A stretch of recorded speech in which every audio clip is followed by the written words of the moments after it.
Welcome to the EU Energy Projects podcast, a podcast series from Enlit and friends, focusing on the clean energy transition for the European Union and the EU Commission-funded energy projects that will help us achieve it. My name is Areti Ntaradimou. I am the editor of the EU Energy Projects podcast and your host. Hello, everyone. In this episode of the EU Energy Projects podcast, we are going to explore the role of nuclear energy in Europe's transition to a low-carbon future. I am joined by Candice Boudet, CEA and SNETP, and Jan Prehradný, Research Center RES and SNETP, to discuss innovation, safety, and collaboration in nuclear research, as well as how projects are shaping energy systems beyond electricity generation. Thank you both for being here with me today. And Candice, I would like to start with you. Could you briefly introduce the CEA's role in supporting the energy transition and carbon neutrality by 2050? Yes, sure. Thank you. Thank you, Areti, for inviting me to join your podcast. So to answer that, I would say that CEA is driving France's energy transition, supporting industry, government, and society on the road to net zero 2050. By cutting dependence on fossil fuel, boosting new energy industries, and keeping costs down for citizens and businesses, the CEA combines ambition with responsibility, always meeting the highest safety and environmental standards. From nuclear to renewable, storage to smart grids, the CEA looks at the entire low-carbon energy systems. Its research blends advanced simulation, state-of-the-art facilities, and strong global partnership, turning science into solutions for sustainable energy. Thank you, Candice. Jan, could you also give us a short introduction of CVR and present its actions? Thank you very much. So, the Research Center RES is a very important research institution in the Czech Republic, but I believe also within Europe and other OECD countries. The main areas of our activities include research, support of the operation of nuclear and conventional power plants, research and development in the field of advanced nuclear technologies such as Generation 4 reactors, SMRs, and fusions, research support of the treatment and storage of radioactive waste, and research and development in the field of emission-free energy and advanced energy technologies, where special attention is currently paid to energy storage and thermodynamic circuits. A special role in our portfolio of activities is played by advanced material research, which is a cross-cutting and key topic for all research areas. At the Research Center RES, we have a number of interconnected research infrastructures of technologies, thanks to which we are now able to cover the complex needs of research and development in nuclear energy. For example, we are able to irradiate the material under test in our research nuclear reactor or expose it in a loop in the required environment, then perform a wide range of mechanical tests in hot chambers, and then analyze the effect of radiation and media on the microstructure of materials and state-of-the-art electron microscope facility. Thank you, Jan. Candice, we have one more acronym to explain to those less familiar, and that is SNETP. So could you also briefly tell us what is SNETP and how does it connect nuclear research with Europe's broader energy goals? Yes, sure. Thank you for this question. So SNETP is the European Technological Platform for Sustainable Nuclear Energy. It's an international non-profit association bringing together international community of over 115 members, from industry to research, university to innovators, all working together to make nuclear energy safer, smarter, and more sustainable. Across its three pillars, SNETP is driving progress. The first is with Nugenia, advanced student reactor to be safer and more efficient in generation 2 and 3 of civil nuclear. Then you have SNE, developing Generation 4 systems to unlock the full potential of nuclear while minimizing the waste. And the last one is NC2I, opening the door to nuclear cogeneration, delivering clean electricity, heat, and even hydrogen for low-carbon future. SNETP is more than a platform. We can say it's a movement uniting science, industry, and innovation to power the energy transition. So if you give me 4 more minutes on that to explain the link between R&D and SNETP, we can say that SNETP plays a kind of bridge role between cutting-edge nuclear research and the EU long-term vision for a cleaner, more secure, and more resilient energy system. First, SNETP makes sure that nuclear innovation is part of the conversation in Brussels. SNETP regularly works with the European Commission, contributing to policy discussion, writing down position papers, showing how nuclear technologies can help reach net zero targets, boost energy independence, and support industrial competitiveness. SNETP is also deeply involved in advancing small modular reactors and other innovative systems like the European Industry Alliance for SMR. This could make nuclear energy more flexible, scalable, and easier to integrate with renewable, which is the key to balancing Europe's future energy mix. All of this means that nuclear research isn't happening in a silo. It's directly linked to Europe's broader goals, cutting emissions, securing energy supply, reinforcing industry, and creating a low-carbon future where nuclear plays a complementary role alongside renewable. And that's the target of SNETP. Sounds great. And let me say here that those of our audience that would like to learn a little bit more on SNETP and the projects that it works on, they will have that opportunity at Enlit Europe at the EU Project Zone, where SNETP will take part with 4 or 5 projects and a very important and interesting, I think, session on nuclear on the first day of the event.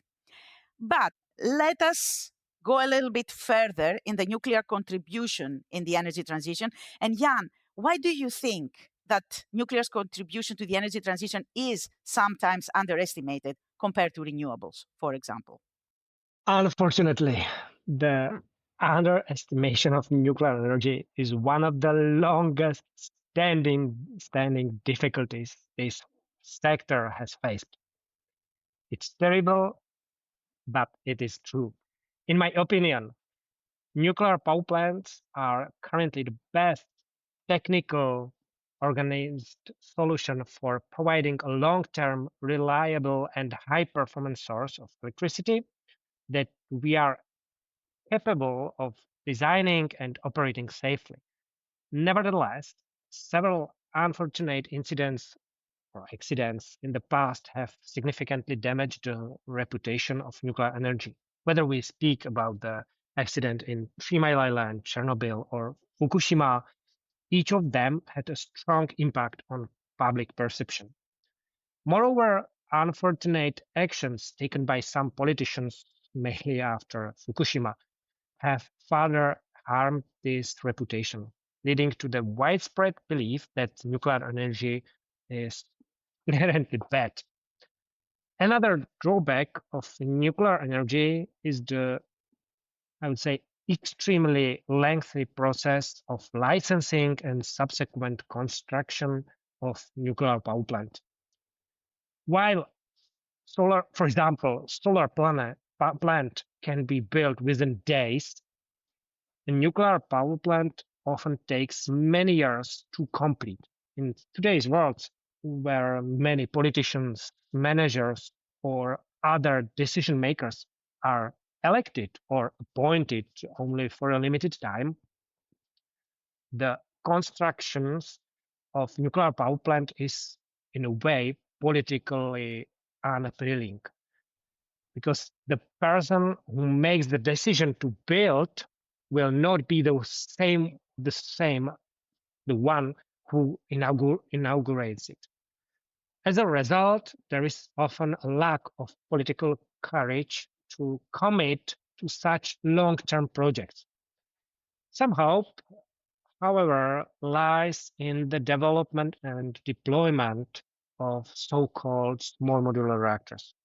To be honest, Jan, as an energy journalist, I understand why people might be afraid when accidents happen. What I never understood, however, is why, as you said, politicians and people that have the power to explain things, why don't they opt for more security instead of trying to obliterate a technology that could actually be the future or part of the future of the energy transition? However, this is something that now, and correct me if I'm wrong, that now is changing. And it is actually due to small modular reactors or SMRs. So, Candice, how are how are the reactors expected to change Europe's nuclear landscape, both technically and politically, in your opinion? I agree with you, Areti and Jan. I mean, technically, the small modular reactor, they're smaller. They're modular, it's in the name, and quicker to build than traditional reactors. That means lower upfront costs, faster deployment, and more flexibility that could match with even the political mandate of some politicians. And from powering the grid to producing hydrogen and industrial need, they are not only for electricity. Technically, they also bring advanced safety features and can fit more easily alongside renewables, helping balance Europe's energy mix. Politically, SMRs are a tool for energy independence and industrial leadership. Through the European Industrial Alliance on SMR, for example, governments, industry, and researchers are working together to harmonize regulation, build supply chain, and attract investment. And in this industrial alliance, I would like to recall that SNETP is really deeply involved at all stages since the beginning of this alliance and up to now. This cooperation makes nuclear more accessible for countries that might not commit to large plants, while also supporting Europe's climate and competitiveness goals. In short, if I have to resume my views on the SMRs, they promise to make nuclear energy more flexible, affordable, and politically achievable. This is a new chapter for Europe's clean energy transition, as I see it. Hello, everyone. Areti here. I would like to personally invite you to discover the EU Project Zone at Enlit Europe 2025 in Bilbao. Our event takes place from the 18th to the 20th of November. Come say hi to me at the EU Project Zone. Jan, what role does R&D on hydrogen and solar integration play alongside nuclear in building a resilient low-carbon system? Frankly speaking, solar and nuclear power plants have very little in common. Their only real point of interaction is the unpredictable output of solar plants, which must be backed up by an independent source. However, nuclear power plants are generally not suitable for this purpose, as their operating characteristics do not allow for rapid and large output fluctuations. And that's where hydrogen technologies come into play. In the future, hydrogen could theoretically help balance these fluctuations that nuclear power plants would otherwise need to handle due to the high share of solar panels. The concept being considered is so-called hydrogen storage. During times of electricity surplus, hydrogen could be produced by electrolysis or other processes and later burned when electricity is scarce.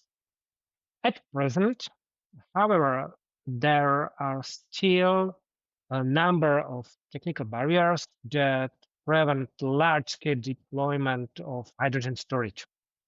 The most significant issue is the economic feasibility of such system or such solution. In other words, or in numbers, let's say, the hydrogen production itself lost about 40% of energy already during electrolysis, followed by another 10, maybe 15% during compression, and up to 40% in the case of liquefaction. And that's all before even accounting for storage and distribution losses. The overall round trip efficiency of the electricity to hydrogen to electricity chain is therefore usually only around 25-30%. Let's say that in parallel, other energy storage systems are also under development.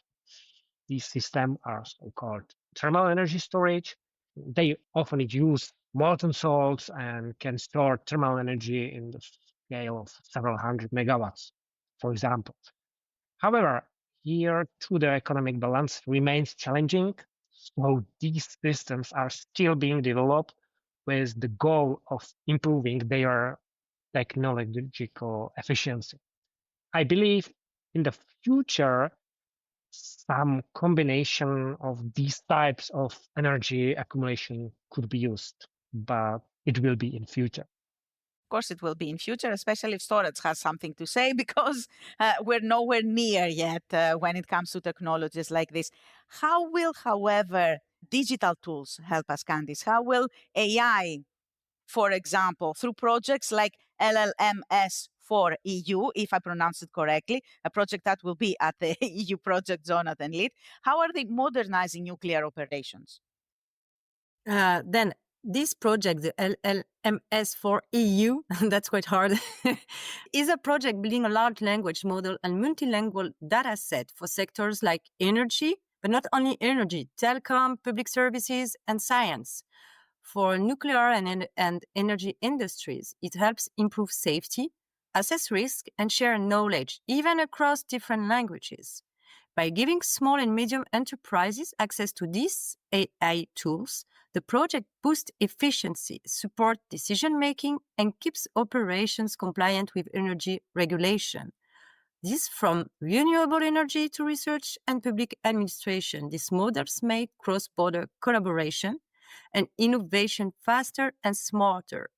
This project is a proof that digital and linguistic inclusivity can supercharge industrial progress. And to me, that's the key to the future for nuclear.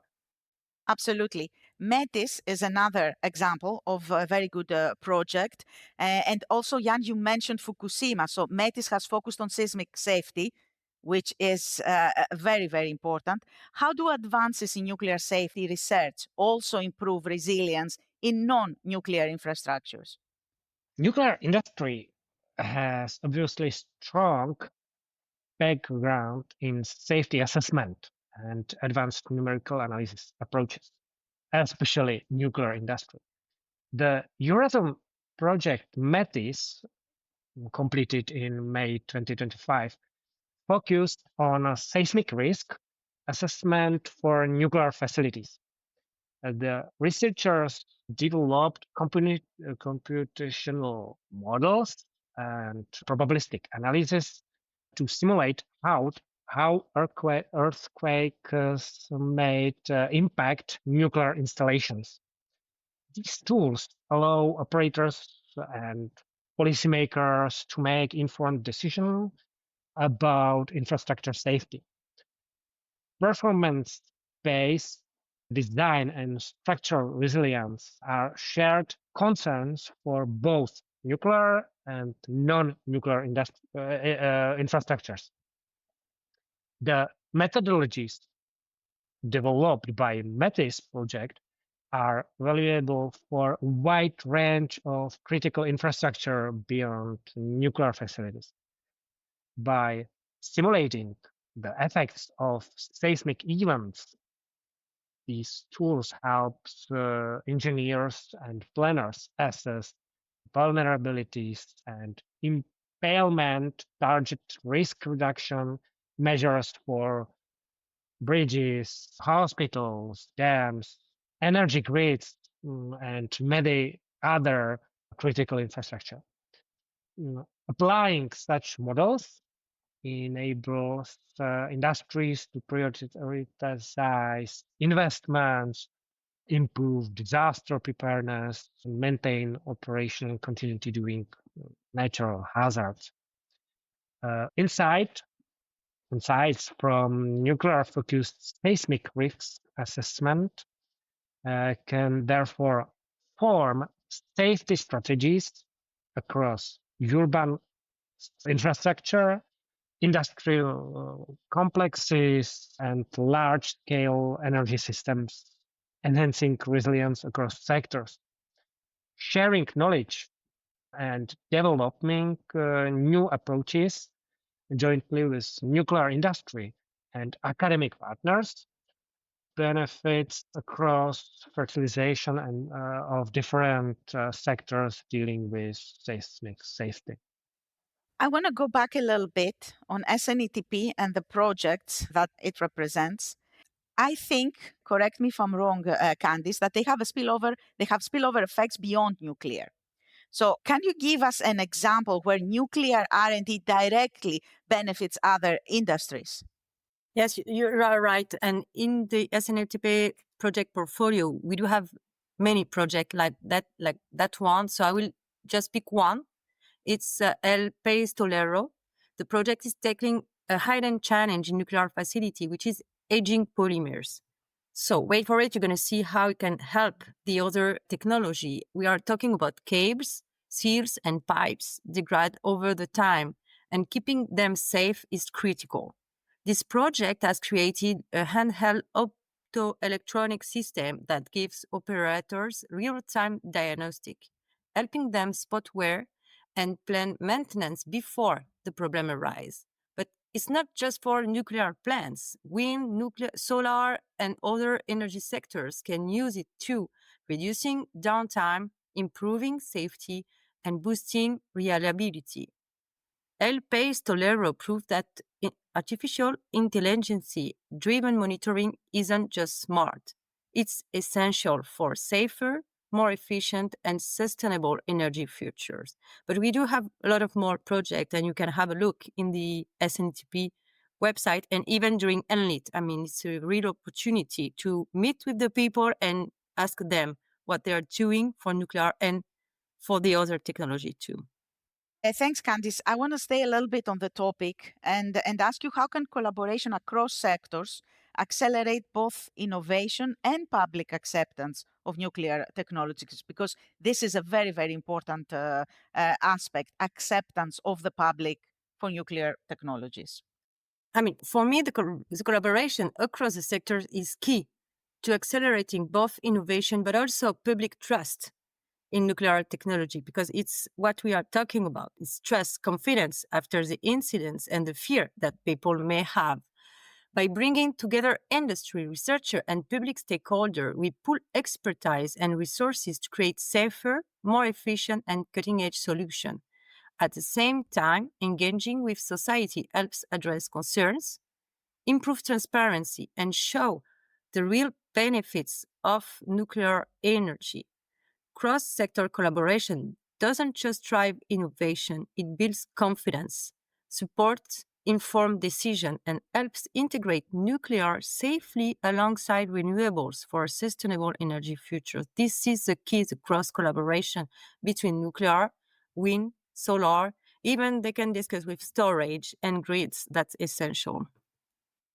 Candice, I couldn't agree more. An informed decision is always, let's say, the goal when it comes to our continent, to the European Union.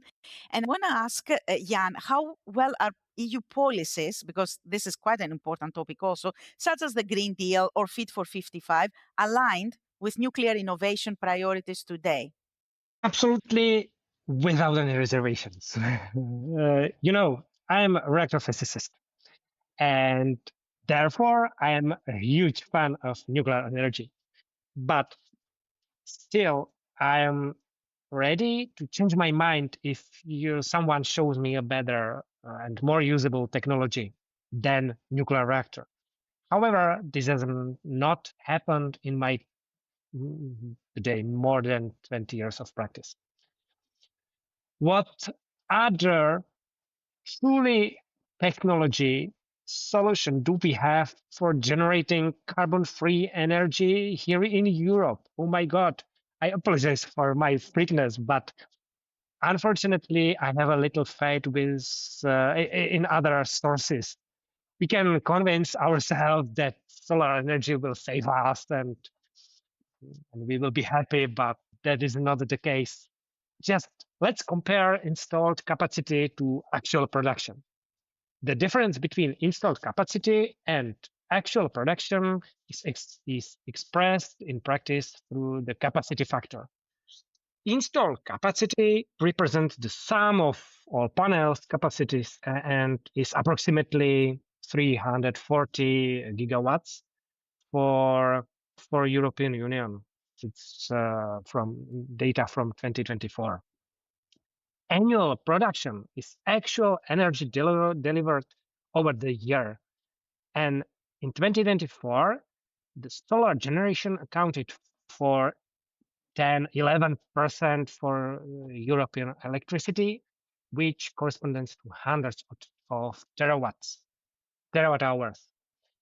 The calculation shows us that the capacity factor for solar panel is roughly 10%, meaning that on average, panels produce only 10% of what they would if running at full power 24/7.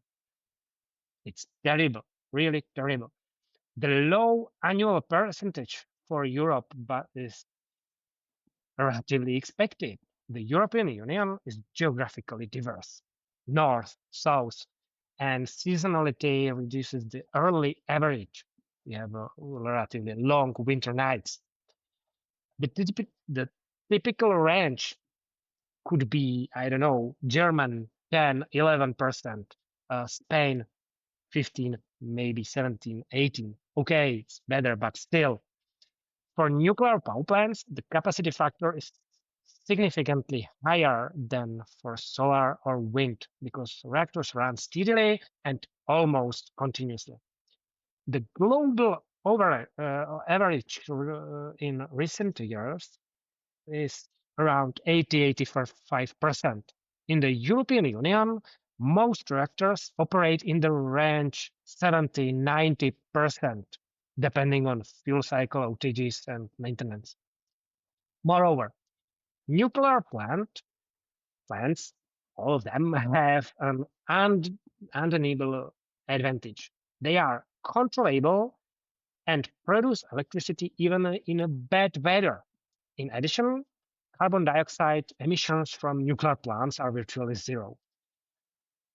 All research and innovation currently happening in the nuclear sector are directly focused on increasing safety, reliability, and long-term sustainability of the nuclear cycle materials and technologies for the nuclear power plants.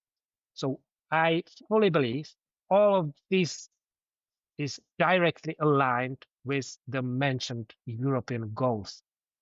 Jan, I appreciate your frankness, to be honest, and I would like to push it a little bit more by mentioning licensing and regulatory harmonization, which I know remain complex for SMRs. So could you honestly tell us how a project like Easy SMR, if I pronounce it correctly, is helping to streamline this process across Europe, a process that is really, really complex and with a lot of obstacles? EasySMR is an European-founded project developing light water small modular reactors, which are compact, scalable nuclear systems that use water as both coolant and neutral moderators. So we expect these reactors could offer enhanced flexibility and fast deployment compared to traditional large-scale plants. We spoke about that. So the project implements innovative advanced simulations to support experiments and uses advanced 3D printing technique to manufacture complex components with higher precision and efficiency. It also established these standardized guidelines to streamline licensing and regulatory approval across Europe. By emphasizing modularity and flexibility, EasySMR ensures its innovations can inform not only nuclear energy, but also broader energy systems supporting adaptable solutions for renewables, microgrids, and industrial infrastructures. EasySMR contributes to licensing and regulatory harmonization in Europe by adopting a pragmatic and deployment-focused approach. Rather than duplicating existing high-level initiatives, the project works directly with real European light water SMR designs, such as Newbart SMR, LDR50, Kalogina, or Rolls-Royce SMR, and considers potential deployment context in countries like Finland, France, United Kingdom, and Belgium. The goal is to analyze specific regulatory bottlenecks that could hinder future licensing process and to propose actionable recommendations. While specific regulatory challenges are still being explored, some examples such as passive safety systems or industrialized construction methods illustrate the kind of issues that may arise. The work is carried out in close coordination with national authorities and aligned with the European Industrial Alliance on SMRs. Thank you, Jan. Candice, we mentioned it already or hinted on the skepticism that nuclear energy often faces. So I was wondering, what steps is SNETP taking to improve citizen trust and awareness? You're right, Areti, that nuclear energy often faces skepticism. We already talked about that a little bit. But so as SNETP, we focus on openness and dialogue. We bring citizens, young researchers, policymakers, and industry together at our forums. We do have one per year. It's open to all. Webinars, which are, you can find dates and topics online. So the discussion about nuclear aren't happening behind closed doors. We publish position papers and project updates openly, making research transparent and accessible. We also invest in SNETP in education and youth engagement because building trust means building understanding across generations. Through projects like SNETP Forward, for example, or even Offer, we open research facilities and studies to wider participation, helping to demystify nuclear sciences. I recall that Offer was at Enlit last year, if I remember correctly. So in short, SNETP approach is about transparency, education, and inclusion, making sure people see nuclear not as a secretive technology, but as a shared part of Europe's clean energy futures. And being part of Enlit is one step further to improve citizen awareness on nuclear. Speaking of education that you mentioned, Candice, Jan, how do you see it, education and training, shaping the next generation of nuclear experts in Europe? Because we do need to see to the future also. The ensuring a skilled workforce for the next generation of nuclear experts is one of the key challenges currently facing the sector, as all other sectors in Europe, let's say it. While nuclear energy still benefits from a sufficient pool of experts today, maintaining this in the long term is a priority. To address this, most institutions in Europe, I believe, actively collaborate with educational institutions at all levels, from secondary schools to universities and other specialized training centers.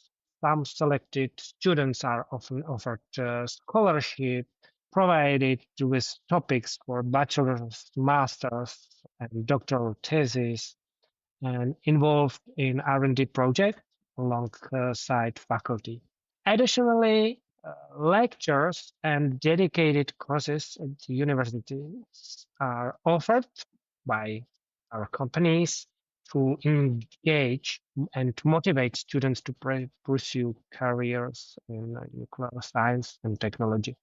International organizations such as SNETP further support this effort by facilitating knowledge sharing and collaborating across Europe and globally, ensuring that the best practices and innovations are disseminated widely. As we're approaching the end of our conversation, I have a couple of questions to finish on a positive point. I would like to ask you, Candice, what breakthroughs in nuclear technology excite you the most in the next 10, 15 years? Like what will come? What will come? You know that 10 to 15 years might sound a long time, but it's nuclear. It's quite a, it's very short. You clap in your hands, bam, it's 15 years. So it must be something already in the pipeline. And to me, the biggest shift will be from artificial intelligences. We already spoke about some project using it, but to me, it's a real way to streamline operation, improve safety, and help country agree on harmonized standards, because that's going to be tricky part, and identify which technology best fit with each nation's specific needs. We also need to take this into account. And to me, it's exciting to think how the artificial intelligences could not only make nuclear smarter, but it could help build global collaboration for a cleaner and more resilient energy future. I couldn't agree more, Candice. Yeah, that makes total sense. AI, it's of course. Jan, your thoughts? So 10, 15 years, it's too short horizon in the energy sector for truly breakthrough changes. I believe and I hope, oh my God, that within this period, we will be able to launch serial production of at least one, maybe two types of modular reactors, initiate of construction of several large reactors in Europe, and see the global nuclear industry recover from years of prolonged stagnation. As for nuclear fusion, I expect its practical contribution to occur a longer timeline, more likely in the same 30, 40 years, as it has been discussed since my school days. Exciting years ahead, I see. 10 to 15, but maybe even more, of course. Candice, if you could leave listeners with one key takeaway about nuclear energy's role in Europe's future, what would it be? I would say that nuclear energy is essential to reaching the net zero by 2050. We simply can't get there without nuclear. So many people fear the technology, but that fear fades when we understand how it works and how safety is carefully managed. Knowledge builds trust. Trust is key to embracing nuclear as part of the clean, reliable energy futures. And my last word would be, women, go for nuclear.